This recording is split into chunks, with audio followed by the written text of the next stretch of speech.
One leg pistol स्क्वाडलाई single leg squat पनि भन्ने गर्छ। यो वान लेग स्क्वाड चाहिँ च्यालेन्जिङ हुन्छ, जसलाई गर्नको लागि हामीलाई स्ट्रेन्थ, ब्यालेन्स र फ्लेक्सिबिलिटी चाहिन्छ।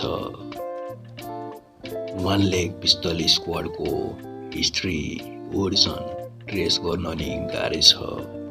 वान लेग पिस्तल स्क्वाडको भेरिएसनहरू धेरै कल्चरमा प्र्याक्टिस गरेको छ।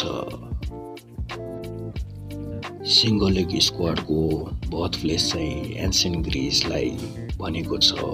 एन्सियन्ट ग्रिक सोसाइटीमा फिजिकल फिटनेस र एथलिटलाई हाइली भ्यालुड गर्ने गरेको थियो र उनीहरूले एक्सर्साइजको धेरै भेराइटी र भेरिएसनहरू गर्ने गर्थ्यो। उनीहरूको आफ्नो वारियर र एथलिटहरूलाई ट्रेनिङ गर्नको लागि।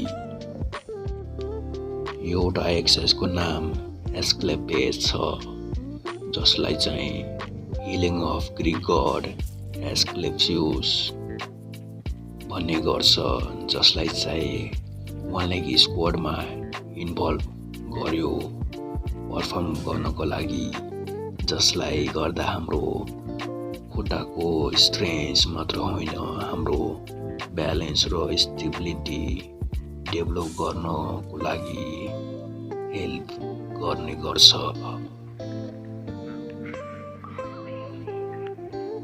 सिंगल लेग स्क्वाडको प्र्याक्टिस हामीले मार्शल आर्ट र कपडा डिसिप्लिनमा नि भेटाउन सक्छौँ।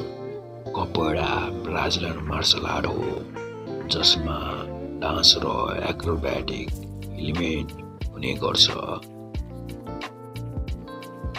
प्र्याक्टिस गर्दाखेरि वान लेग स्क्वाड गर्ने गर्छ, जसले एजिलिटी, स्ट्रेन्थ र ओभरअल बडी कन्ट्रोलमा काम गर्ने गर्छ। यो मोमेन्टहरूलाई चाहिँ डाइनामिक रुटिनमा गर्ने गरिन्छ। रिसेन्ट टाइममा सिंगल लेग स्क्वाडले फिटनेस वर्ल्डमा पपुल्यारिटी गेन गरेको छ, किनकि सिंगल लेग स्क्वाडले हाम्रो मल्टिपल मसल ग्रुपलाई टार्गेट गर्ने गर्छ इफेक्टिभली। सिंगल लेग स्क्वाड गर्दाखेरि हाम्रो क्वाड्रिसेप, ह्यामस्ट्रिङ, ग्लुटस र कोरको मसल इन्गेज गर्ने गर्छ, जसले गर्दा हाम्रो लोवर बडीमा स्ट्रेन्थ र स्टेबिलिटीको लागि एक्सलेन्ट एक्सर्साइज हुने गर्छ। अनि यो गर्दाखेरि हाम्रो लेफ्ट राइट लेगको इनब्यालेन्स भएको मसललाई ब्यालेन्समा लिएर आउने गर्छ। धेरै फिटनेस एथलिट डिसिप्लिन जस्तै जिम्नास्टिक, वेट लिफ्टिङ र क्रसफिटमा पनि वान लेग पिस्तल स्क्वाडलाई च्यालेन्जिङ मोमेन्टमा लिएर ट्रेनिङ रुटिनमा गर्ने गर्छ, जसले गरेर स्ट्रेन्थ, कन्ट्रोल र एथलेटिजम मेजर गर्न सक्छौँ। आजकल single leg squad continue evolve भइरहेको छ।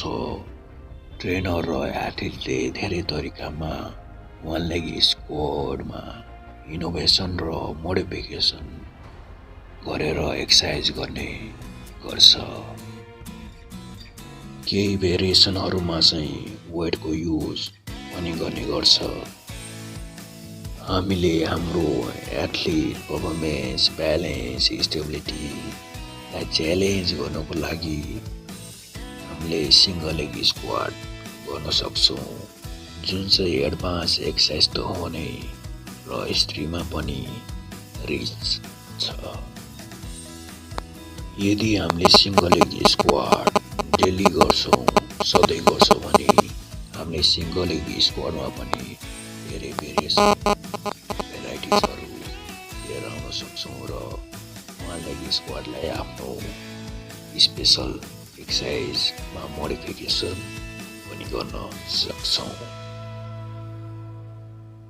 So build your own exercise in your own creative style.